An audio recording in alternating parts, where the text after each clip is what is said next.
And the third, فَمَنْ لَمْ يَعْمَلْ بِسُنَّتِي فَمَنْ لَمْ يَعْمَلْ بِسُنَّتِي فَلَيْسَ مِنِّي. Whoever does not behave according to my sunnah does not follow me.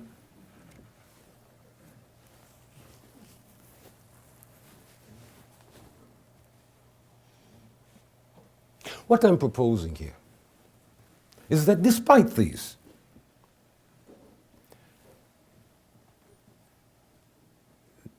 Muslim jurists reached the opinion long ago that not everything he did, even if it's in the imperative, do the Muslim, he has to do it or she has to do it. No. For those of you who understand such categories as what is forbidden and what is recommended, or what is mustahab. How do you translate the mustahab? I don't know. No, encourage. What is forbidden? First category? What is? Yes? Makruh or mustahab? Mustahab or makruh. Now, mustahab, you know mustahab, you know makruh, right? Now, let's start from the beginning. Al-wajib, that's what's obligatory. All acts, all human acts within Islam can be classified under the following. Either they are what? They are obligatory, you must do it. Or they're recommended. Or what?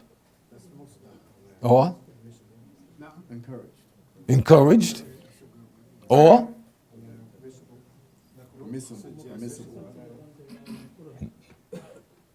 No. The fourth one is what? Forbidden. Now, later we have this one, al-jaiz, what is permissible. Now, what is recommended is generally what? If you do it, you're rewarded for doing it. But if you don't do it, you're not punished for not doing it.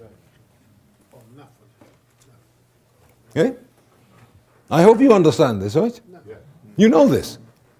So let's not go around saying, as I've seen Muslims on both sides of the Atlantic and the Pacific saying, it's either haram or halal. No, it isn't. There are many degrees between halal and haram. No, don't ever tell anybody, then don't you believe it yourselves. Absolutely not. Look, it's either obligatory that you do it, or obligatory that you don't do it. No, that works both ways, you understand that?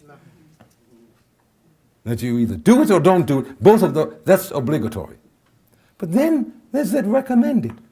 You're recommended to do that. You go to a physician and write you a prescription and say, I recommend that I prescribe that I recommend that you decide you don't want to do this, you throw it in the wastebasket, right? It's recommended.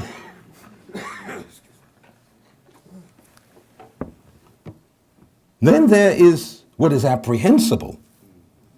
Al-makruh, that you mentioned. Al-makruh. But in makruh, if you do it, you haven't sinned. No, you have not sinned against Allah. You have not. If it's only makruh, you might be blameworthy for doing it, but nobody send you to jail for it. Eh? There are scholars who disagree on this, of course.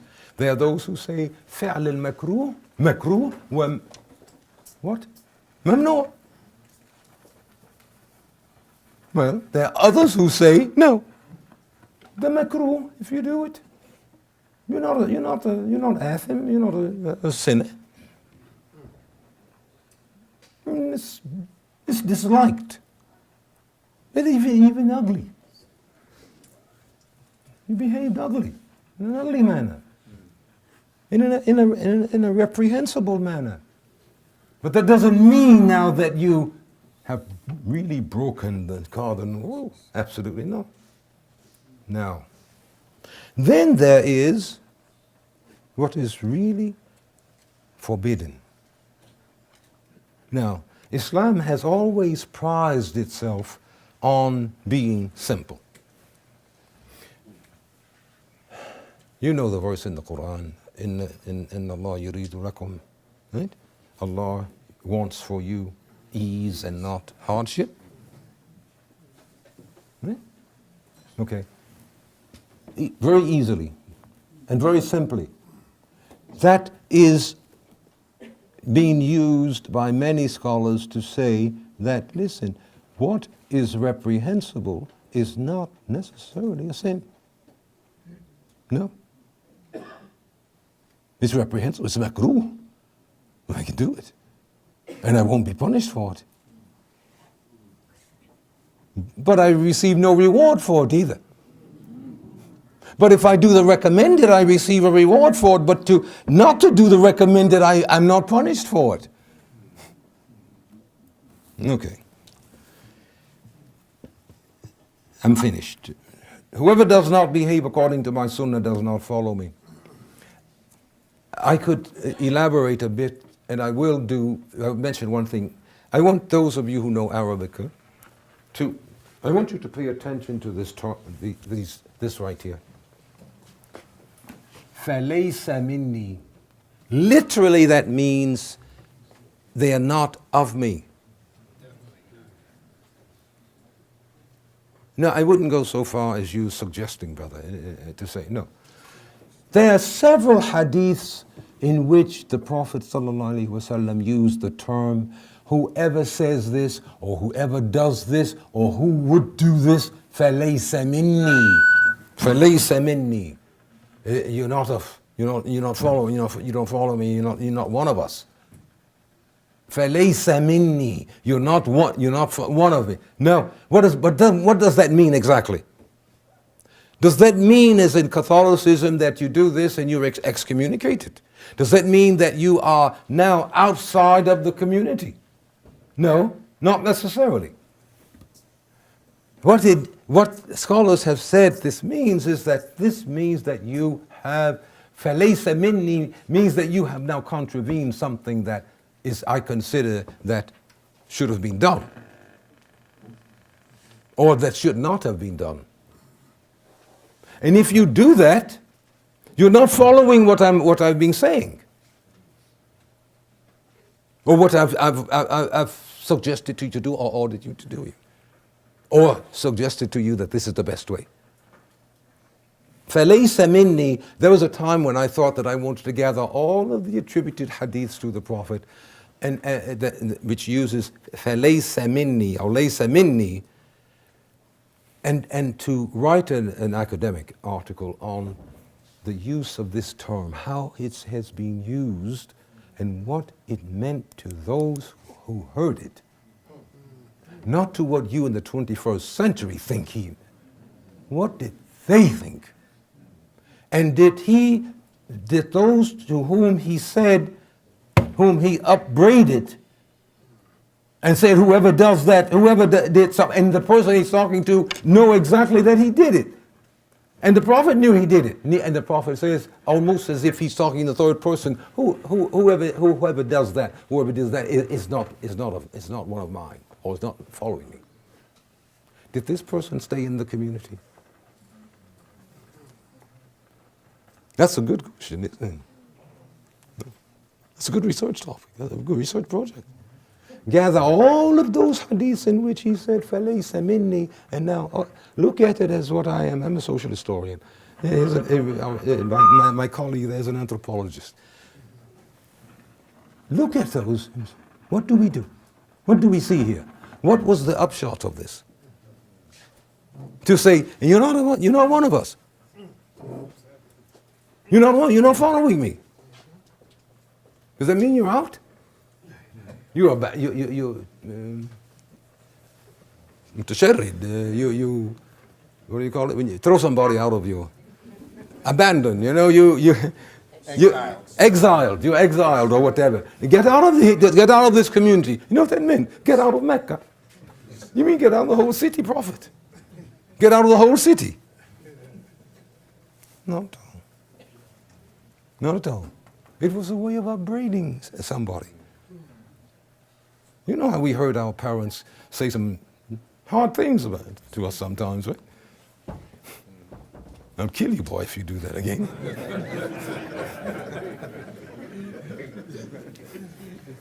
Right? They wouldn't have killed you at all. Not at all. So is this a way of saying? I'm saying to you, for the scholar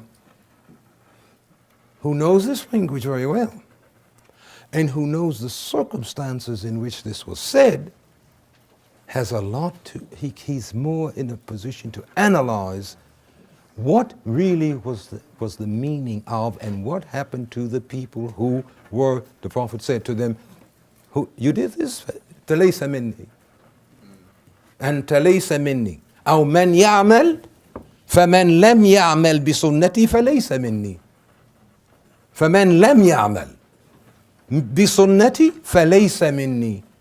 You're not one of us. There's a whole project there too, future project. Let us now turn to the second term, adab, which is frequently used interchangeably with akhlaq. And I'll have to pick up speed here, as you know. I've held you too long already. Adab, in the present context, means good manners, courtesy, good conduct, refinement, culture, etiquette, decency, urbanity, and morals. The word adab.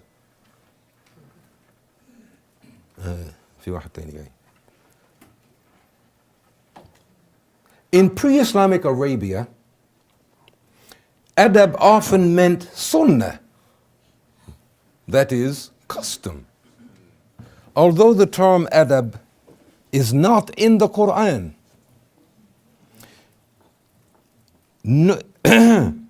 it's not in the Quran.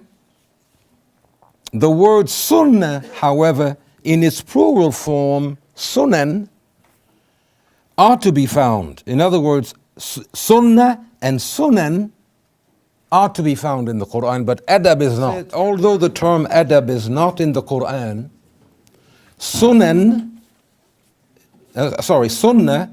and its plural form, sunan, are to be found many times in the 6 authentic collections of the Sunnah.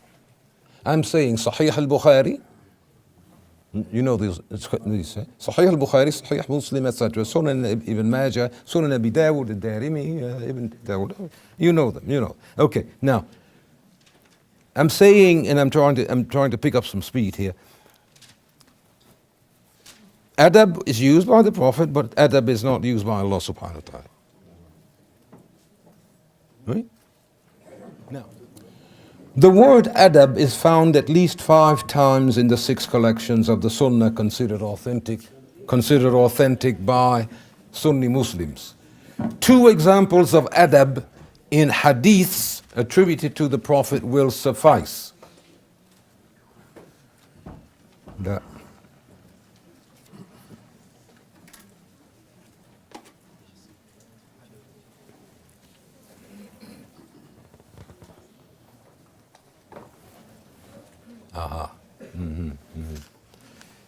One states in part, وَإِنَّ أَدَبَ اللَّهِ الْقُرْآنِ وَإِنَّ أَدَبَ اللَّهِ الْقُرْآنِ. The Prophet said, the adab of Allah is the Quran.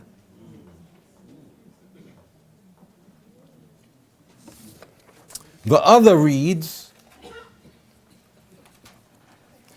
أَكْرِمُوا أَوْلَادَكُمْ وَأَحْسِنُوا أَدَبَهُمْ. Be kind to your children and teach them good manners.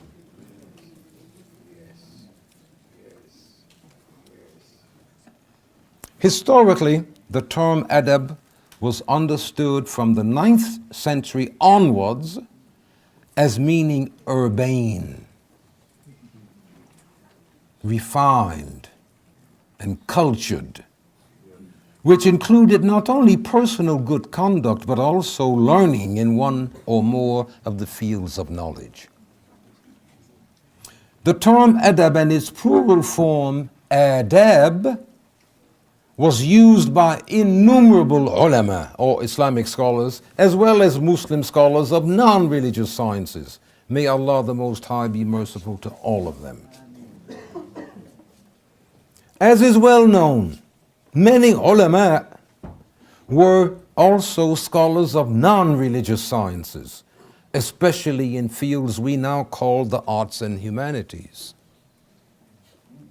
Indeed, there was and is a degree of overlap between ethics or morals, akhlaq, and adab, good conduct and refinement. Overlap. It is noteworthy that the two concepts, akhlaq and adab, come together quite comfortably in works by such renowned scholars as the jurist or the faqih Ali ibn Muhammad al-Mawardi, who died in 1058, and the philosopher and Sufi Abu Hamid al-Ghazali, who died in 1111. These two concepts of akhlaq and adab come together very comfortably in their thoughts, in their works. So this is not, one doesn't exclude the other. Moreover, there is a considerable body of advice or counsel to rulers and the duties of rulers. There's a considerable amount of advice or counsel to rulers and telling them what their duties are. This is the nasiha genre of literature, and it is written by leading Islamic scholars, including al-Mawardi and al-Ghazali. Additionally, we have great works on juristic adab. What is the adab al-Qadi, the adab of the judge? Well, what should his behavior be like?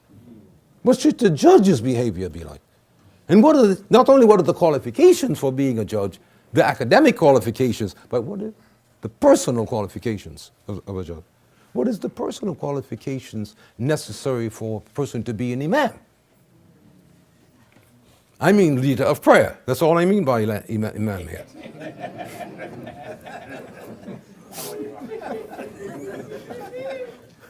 I'm happy we're getting along.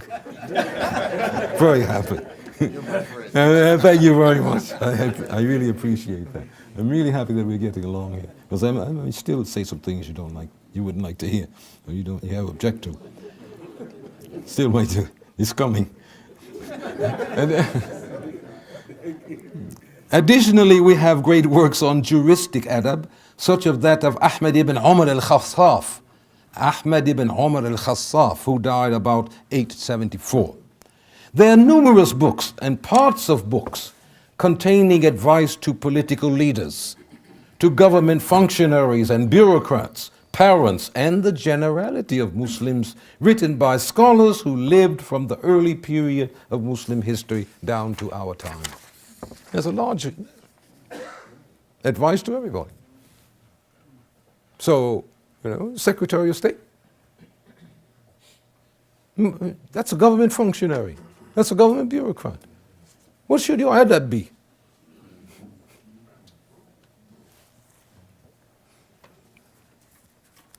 Generally, akhlaq and adab are concerned with character, virtue, morality, equity or justice, good or exemplary behavior, and so on.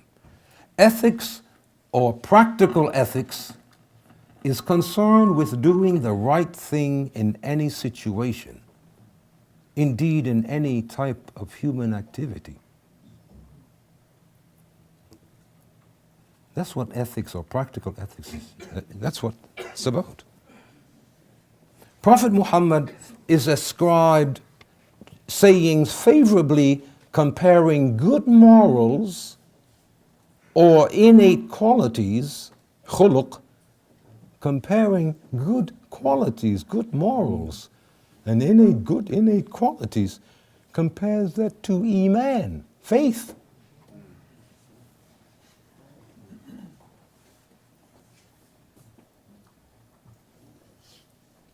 He reportedly said, every religion, deen, every religion has an innate character. Every religion has an innate character. The character of Islam is modesty. Al-haya. The character of Islam is modesty.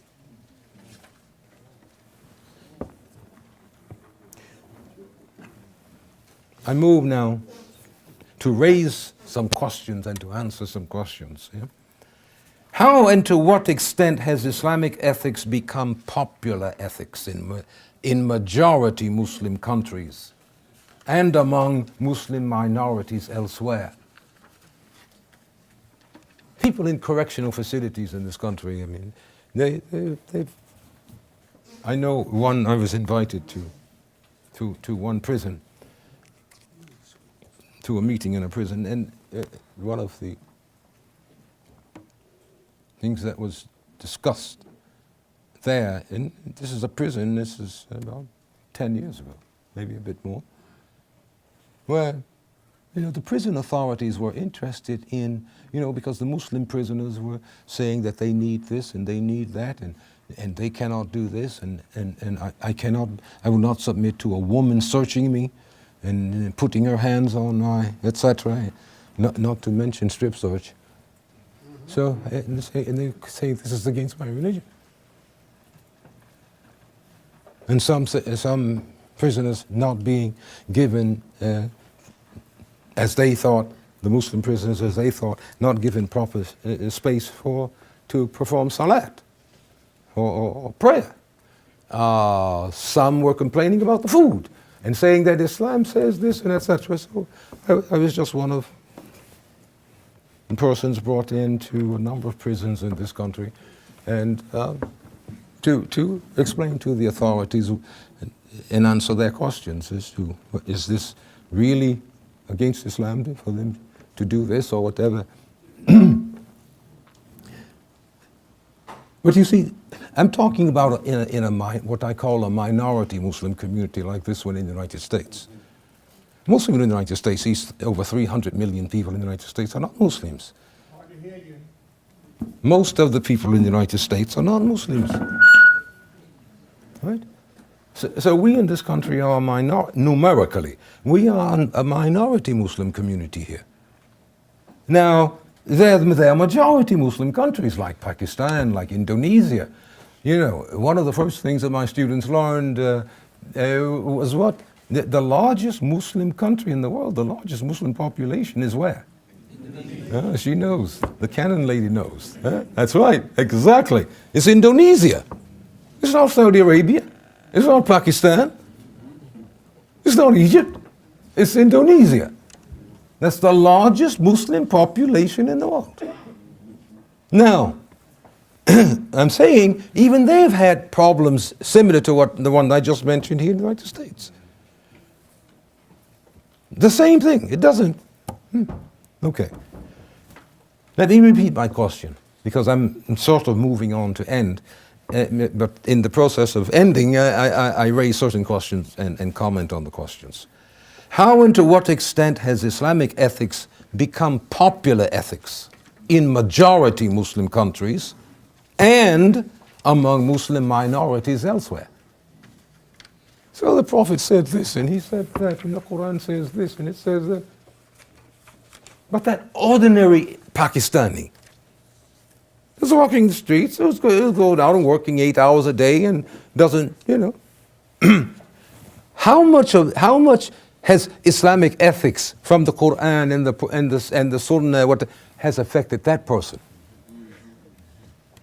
I'm going down to the people there. After all, they are the majority, aren't they? These scholars are not the majority.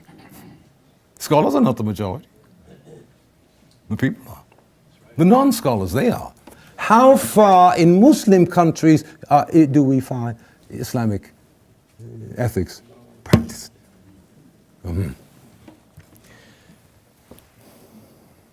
In my opinion, this is one of the most important questions in the context of the ethics or moral behavior of ordinary Muslims, not now, but from the 7th century to the present.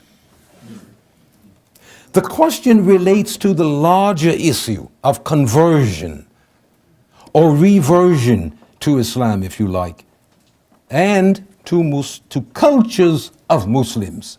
Note, I didn't say into Muslim culture. I said the culture of Muslims.